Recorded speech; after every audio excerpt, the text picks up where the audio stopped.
Magic mushrooms എന്നുള്ള cinema കാണാൻ ഫോറമോൾ P V ആറിൽ എത്തിയിരിക്കുകയാണ്. റിപ്പബ്ലിക് ഡേ ആയതുകൊണ്ട് 260 രൂപയായിരുന്നു ടിക്കറ്റ്. പക്ഷേ PVR പാസ്പോർട്ട് ഉപയോഗിച്ചുകൊണ്ട് 123 രൂപയ്ക്ക് ഈ സിനിമ കാണാൻ സാധിച്ചു. ഓഡി 2-ലായിരുന്നു. ഓഡി 2K ലേസർ പ്ലസ് 7.1 ആണ് ഇവിടെ വരുന്നത്.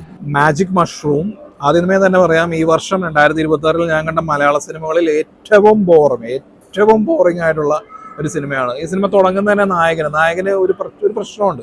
അതായത് അവന്റെ ലൈഫിലുണ്ടായിരിക്കുന്ന വലിയൊരു ട്രോമ, ആ ട്രോമയുടെ ജസ്റ്റ് സീക്വൻസുകളും കാര്യങ്ങളൊക്കെ കാണിച്ചിട്ടാണ് നായകനിലേക്ക് വരുന്നത്. അപ്പൊ ഈ ട്രോമയുള്ള ഒരു നായകനാണ്. ഈ ട്രോമ എന്താണെന്ന് റിവീൽ ചെയ്യുന്നത് സിനിമയുടെ ക്ലൈമാക്സിൽ, അതായത് ഫൈനൽ ആക്ടിലാണ്. അതിനു മുമ്പ് ഈ നായകനെ നമുക്ക് മുമ്പിൽ, നമ്മുടെ പ്രേക്ഷകർക്ക് മുമ്പിൽ എസ്റ്റാബ്ലിഷ് ചെയ്യുന്നത് എങ്ങനെയെന്ന് വെച്ചിട്ടുണ്ടെങ്കിൽ, ഇപ്പോൾ ഈ അതിഭീകര കാമുകൻ എന്നുള്ളൊരു ടൈറ്റിൽ ആർക്കെല്ലോ കൊടുക്കണം എന്ന് വെച്ചാൽ അത് വിഷ്ണു ഉണ്ണികൃഷ്ണനാണ് കൊടുക്കേണ്ടത്. കാരണം പുള്ളിക്കാരൻ ചെയ്യുന്ന റോളുകൾ എല്ലാം ഓൾമോസ്റ്റ് അങ്ങനെ തന്നെയായിരിക്കും. ഈ സിനിമയിൽ അത് തന്നെയാണ്. പ്രത്യേകിച്ച് പണിയൊന്നുമില്ല, പണിക്ക് പോകാൻ പുള്ളിക്ക് താല്പര്യമൊന്നുമില്ല. കൂട്ടുകാരുടെ കൂടെ ഏതെങ്കിലുമൊക്കെ അടിപൊളി ലൊക്കേഷനുകൾ. ഈ സിനിമയിൽ എനിക്ക് ആകെ ഇഷ്ടപ്പെട്ട ഒരു സംഗതി അത് മാത്രമാണ്. ഈ സിനിമയിൽ കുറെ വെള്ളോടി സീനുണ്ട്. നായകൻ പ്രത്യേകിച്ച് ഒരു പണിക്കൊന്നും പോകാണ്ട് അവിടെ തെണ്ടി തിരിഞ്ഞ് കിടക്കുന്ന ഒരുത്തനാണ്. അവന് തോന്നുന്ന പ്രണയവും കാര്യങ്ങളൊക്കെയാണ്. അപ്പൊ നായകൻ കൂട്ടുകാരനുണ്ട്. നായകന് സ്വാഭാവികമായിട്ടും കൂട്ടുകാരൻ കമ്പനി അടിക്കുന്ന ആൾക്കാരുണ്ടോ. ഇവര് പോയിരുന്ന് വെള്ളം അടിക്കുന്ന ഓരോ ലൊക്കേഷൻസ് ഉണ്ടല്ലോ, ഈ ലൊക്കേഷൻസ് ഒക്കെ അടിപൊളിയാണ്. ഏതാ സ്ഥലം എന്നൊന്നും അറിയില്ല. ആ ലൊക്കേഷൻ കണ്ടാൽ തന്നെ ഒരു ആൽക്കഹോൾ വൈബ് എന്നൊക്കെ പറയൂലേ, ആ രീതിയിലുള്ള ലൊക്കേഷനാണ്. അതൊക്കെ നല്ല രീതിയിൽ ഷൂട്ട് ചെയ്തിട്ടുണ്ട്. അതല്ലാതെ ഈ പടത്തിൽ എടുത്ത് പറയത്തൊക്കെ ഒന്നുമില്ല. അപ്പൊ ഇങ്ങനെ നമുക്ക് ഒരു വൃത്തികെട്ട ഒരു ക്യാരക്ടർ, അതായത് ഈ നായകന് ചെറുപ്പം മുതൽ ഒരു പെൺകുട്ടിയെ വളരെ ഇഷ്ടമാണ്. പക്ഷെ ഇത് തുറന്നു പറഞ്ഞിട്ടില്ല. ഈ പെൺകുട്ടിക്ക് കാര്യം അറിയില്ല, അങ്ങനെ വളരുകയാണ്. അപ്പോൾ ഏതാണ്ട് കാമുകി എന്നുള്ള പോലെയാണ് നായകൻ കരുതുന്നത്. പക്ഷെ പെൺകുട്ടി അങ്ങനെയല്ല കരുതുന്നത്. അപ്പോൾ ലൈഫിന്റെ ഒരു ഘട്ടം എത്തുമ്പോൾ പെൺകുട്ടി തനിക്ക് പറ്റിയ ഒരാളെ കണ്ടെത്തുമ്പോഴേക്കും ഇവനപ്പം തന്നെ തേപ്പ് കിട്ടി. അതായത് ഒരു പെണ്ണുങ്ങളെ വിശ്വസിച്ചുകൂടാ. സ്ഥിരം ഈ നാദർഷ പടങ്ങളിൽ അല്ലെങ്കിൽ വിഷ്ണു ഉണ്ണികൃഷ്ണൻ മിക്ക പടങ്ങളിലൊക്കെ ഇങ്ങനെയാണല്ലോ, പെണ്ണുങ്ങളെല്ലാം തേപ്പാണ്. ഈ രീതിയിലൊക്കെ ഇങ്ങനെ നടക്കുന്നു. ഒരു റെസ്പോൺസിബിലിറ്റിയും കാര്യങ്ങളും ഒന്നുമില്ലാതെ ഇങ്ങനെ നടക്കുന്ന ഒരുത്തൻ. അങ്ങനെയുള്ള ഒരുത്തന് വേറൊരു പെൺകുട്ടിയെ കാണുന്നതും പ്രണയത്തിലാവുന്നതും പിന്നെ അവരിതിന്റെ റിലേഷൻ സക്സസ് ആവോ ഇല്ലയോ തുടങ്ങിയ കാര്യങ്ങളൊക്കെയാണ് ഈ മാജിക് മഷ്റൂം എന്നുള്ള ഈ സിനിമ പറയുന്നത്. പക്ഷേ ഈ സിനിമയുടെ പ്രധാനപ്പെട്ട പ്രശ്നം എന്താണെന്ന് വെച്ചിട്ടുണ്ടെന്നുണ്ടെങ്കിൽ രണ്ട് കാര്യങ്ങളാണ്. ഒന്ന്, നായകന്റെ ട്രോമ. നായകൻ എന്തുകൊണ്ടാണ് ഈ ഒരു ട്രോമ ഉള്ളത്, ട്രോമ എന്തുകൊണ്ട് എന്നുള്ളൊരു കാര്യമുണ്ട്. അത് ഫൈനൽ ആക്ടിൽ റിവീൽ ചെയ്യുമ്പോൾ നമുക്കത് ഒരു ഭയങ്കര ഒരു ഇമോഷണലായിട്ട് നായകനോട് എന്തെങ്കിലുമൊക്കെ ഒരു കണക്ഷൻ തോന്നുന്ന രീതിയിലോ, അല്ലെങ്കിൽ നായകന്റെ സൈഡിൽ നിൽക്കുന്ന രീതിയിലോ, അല്ലെങ്കിൽ okay I feel you bro എന്നുള്ള രീതിയിൽ, ആ രീതിയിലല്ല ഈ സീക്വൻസ് വന്നിരിക്കുന്നത്. നമുക്ക് നായകനോട് തന്നെ ഒരു അടുപ്പമില്ല. ഇവന് എന്ത് ട്രോമ വന്നാലും ഇതിനു മുമ്പ് കാണിച്ചു വെച്ചിരിക്കുന്ന സീക്വൻസുകൾ, ഒരു പണിക്കും പോവാതെ വെള്ളം ഒടിച്ച് കിടക്കുന്ന, ഈ പെണ്ണുങ്ങളെല്ലാം തേപ്പാണെന്ന് പറഞ്ഞ് കിടക്കുന്ന, അങ്ങനെ ഒരു വൃത്തികെട്ട രീതിയിലാണ് ഈ ക്യാരക്ടറിന്റെ ബാക്കിയുള്ള സീക്വൻസുകൾ മുഴുവൻ കാണിക്കുന്നത്. അതിന്റെ കൂടെ ഒട്ടും കണക്ട് അല്ലാത്ത ഈ രീതിയിലുള്ള ഇമോഷണൽ ആയിട്ടുള്ള ഈ ഒരു ട്രോമയുടെ സീക്വൻസ്, അതിന്റെ റീസൺ ഇതൊക്കെ പറയുമ്പോൾ നമുക്ക് നായകനോട് ഒന്നും തോന്നുന്നില്ല. നീ എന്തെങ്കിലും കാണിക്കുക എന്നുള്ള മൈൻഡായി വരുന്നത്.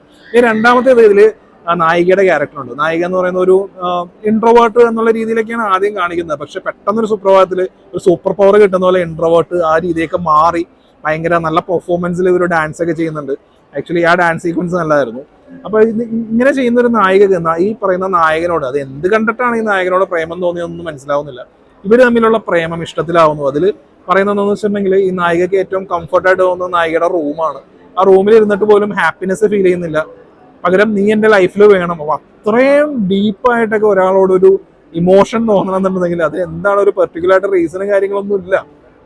അപ്പൊ ആ രീതി ഈ രണ്ട്, അതായത് പ്രധാനമായിട്ട് ഇതുപോലുള്ള സിനിമകളിൽ നമുക്ക് സിനിമ കാണുന്ന പ്രേക്ഷകന്മാരും മണ്ടന്മാരൊന്നുമല്ലല്ലോ, അവർക്ക് എന്തെങ്കിലുമൊക്കെ ഒരു കണക്ഷൻ തോന്നേണ്ട രണ്ട് പെർട്ടിക്കുലർ ആയിട്ടുള്ള രണ്ട് കാര്യങ്ങളുണ്ട്. ആ കാര്യത്തിൽ ഈ സിനിമ നല്ല രീതിയിൽ ഫെയിലിയർ ആയിരിക്കുകയാണ്. പിന്നെ ഒന്നുമില്ല, എടുത്തു പറയത്തൊക്കെ ഒന്നുമില്ലാത്ത ഒരു സിനിമയാണ്. കാരണം ഈ once upon a time in Kochi എന്നുള്ള സിനിമ കാണുമ്പോൾ തന്നെ നമുക്ക് മനസ്സിലാവുന്ന ആദർശയുടെ വെടി തീർന്നു. പുള്ളിക്ക് ഇനി പുതുതായിട്ട് ഒന്നും നമ്മളോട് പറയാനുമില്ല. പുള്ളിയുടെ കാര്യങ്ങളൊക്കെ തീർന്നു എന്നുള്ളത് നമുക്ക് മനസ്സിലാവും. പക്ഷെ എന്താ സംഭവം എന്ന് വെച്ചിട്ടുണ്ടെന്നുണ്ടെങ്കിൽ, ഈ സിനിമ രണ്ടേകാൽ മണിക്കൂർ എന്തോ ഉണ്ട്. ഇതിൽ വിഷ്ണു ഉണ്ണികൃഷ്ണന്റെ ക്യാരക്ടർ നമുക്ക് ഒരു വൃത്തിയായിട്ട ക്യാരക്ടറാണ്. നായകൻ പോട്ടെ, നായകന്റെ കൂടെ നടക്കുന്ന ഒരു കൂട്ടുകാരനുണ്ട്.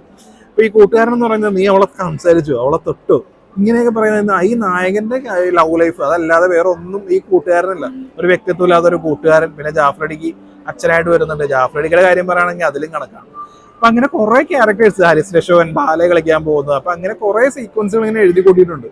ഇങ്ങനെ ഒന്നിനെ പുറകെ ഒന്നായിട്ട് കുറെ അനാവശ്യമായിട്ടുള്ള സീക്വൻസും കാര്യങ്ങളും എല്ലാം വരുന്നു എന്നല്ലാതെ ഈ സിനിമ ഒരു കോമഡി എന്റർടൈനർ എന്നുള്ള രീതിയിലാണ് ഇവർ മാർക്കറ്റ് ചെയ്തിരിക്കുന്നത്. പക്ഷെ ഈ സിനിമ കണ്ടു കഴിഞ്ഞാൽ നമുക്ക് എന്റർടൈൻമെന്റ് ഇല്ല.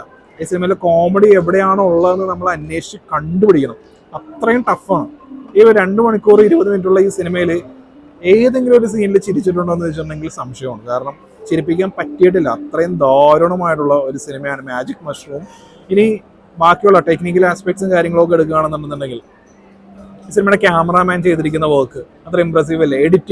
എഡിറ്റർ ആരാണോ എന്തോരം സീനുകൾ വെറുതെ ഇങ്ങനെ അനാവശ്യമായിട്ടാണ് വന്നുകൊണ്ടിരിക്കുന്നത്. നല്ല ക്രിസ്പായിട്ടൊക്കെ നിൽക്കുമായിരുന്നു. പിന്നെ സൗണ്ട് മിക്സിംഗ് ഉള്ളായിരുന്നു. ഞാൻ കണ്ട തിയേറ്ററിന്റെ സ്ക്രീനിന്റെ ആണോ എന്ന് എനിക്കറിയില്ല.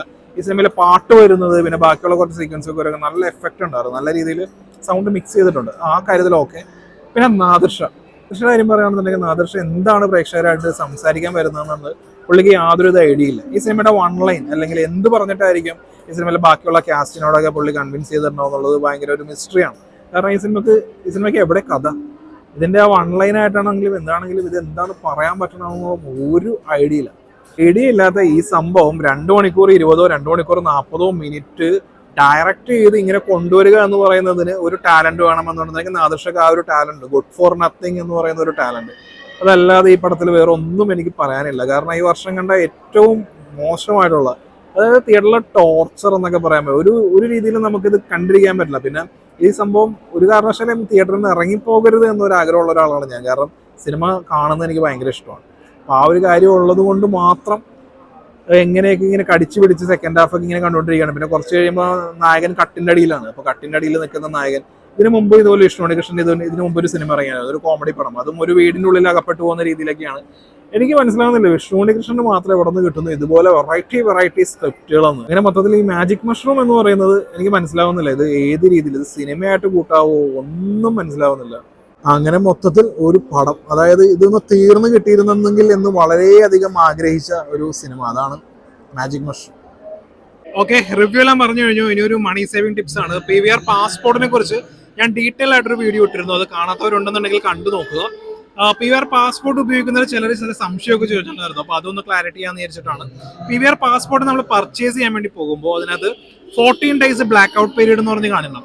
അതായത് ഒരു പുതിയ സിനിമകളാണെന്നുണ്ടെങ്കിൽ 14 ദിവസത്തേക്ക് നമുക്കത് കാണാൻ പറ്റില്ല എന്നൊക്കെ അതിനകത്ത് എഴുതിയിട്ടുണ്ടാവും. അത് ആക്ച്വലി കറക്റ്റ് ആണ്. പക്ഷേ നമ്മൾ സോൺ ബിയിൽ വരുന്ന കേരളം എന്ന് പറയുന്ന ഒരു സോണിൽ ഇത് കാര്യമായിട്ട് എഫക്ട് ചെയ്യുന്നില്ല എന്നുള്ളതാണ് അതിന്റെ റിയാലിറ്റി. ആ ഒരു ലൂപ്പ് ഹോളാണ് നമ്മൾ പരമാവധി ഉപയോഗിക്കുന്നത്. ഇപ്പൊ ഞാനൊരു എക്സാമ്പിൾ പറയുകയാണെന്നുണ്ടെങ്കിൽ നിങ്ങൾ എൻ്റെ ഈ ചാനലിൽ തന്നെയുള്ള റിവ്യൂസിനെ തമ്പനയിൽ എടുത്ത് നോക്കുക. തമ്പനയിൽ എടുത്ത് നോക്കുമ്പോൾ അതിനകത്തുള്ള മിക്ക സിനിമകളിലും 123 rupees PVR പാസ്പോർട്ട് എന്ന് ഞാൻ മെൻഷൻ ചെയ്തിട്ടുണ്ടാവും. ആ തമ്പനയിൽ തന്നെ കാണാൻ പറ്റും. ആ സിനിമകളൊക്കെ ഞാൻ കണ്ടിരിക്കുന്നത് വെള്ളിയാഴ്ച റിലീസാവുന്ന സിനിമകൾ തിങ്കളാഴ്ചയായിരിക്കും. ഇനി ചില സിനിമകൾ ബുധനാഴ്ചയോ അല്ലെങ്കിൽ വ്യാഴാഴ്ചയോ ഒക്കെ റിലീസ് ആവുന്നുണ്ടോ. അപ്പൊ ആ ദിവസങ്ങളിൽ ഞാൻ കണ്ടിട്ടുണ്ട്. കാരണം 14 days ബ്ലാക്ക് ഔട്ട് പീരീഡ് ഉണ്ടെങ്കിൽ പോലും ചില സിനിമകളുടെ കേസിൽ നമുക്കിത് അഫക്റ്റ് ആവുന്നില്ല. ആ ഒരു ലൂപ്പ് ഹോൾ നമ്മൾ കണ്ടെത്തി ബുക്ക് ചെയ്യുന്നതുകൊണ്ടാണ് PVR പാസ്പോർട്ട് ഏറ്റവും എഫക്റ്റീവായിട്ട് നമുക്ക് ഡിസ്കൗണ്ട് കിട്ടുന്ന ഒരു രീതിയാണെന്ന് ഞാൻ പറഞ്ഞത്. നിങ്ങളും ട്രൈ ചെയ്യുക. കാരണം ഞാൻ കാണുന്ന PVR പാസ്പോർട്ട് ഉപയോഗിച്ച് ബുക്ക് ചെയ്തിട്ടുള്ള എല്ലാ സിനിമകളുടെയും ഞാനത് റിവ്യൂയുടെ മുമ്പ് അതിന്റെ സ്ക്രീൻഷോട്ട് അടക്കം കൊടുക്കാറുണ്ട്. കാരണം ഈ സിനിമകൾക്ക് PVR പാസ്പോർട്ട് കിട്ടുന്നുണ്ടെന്ന് അറിയിക്കാൻ വേണ്ടിയാണ്.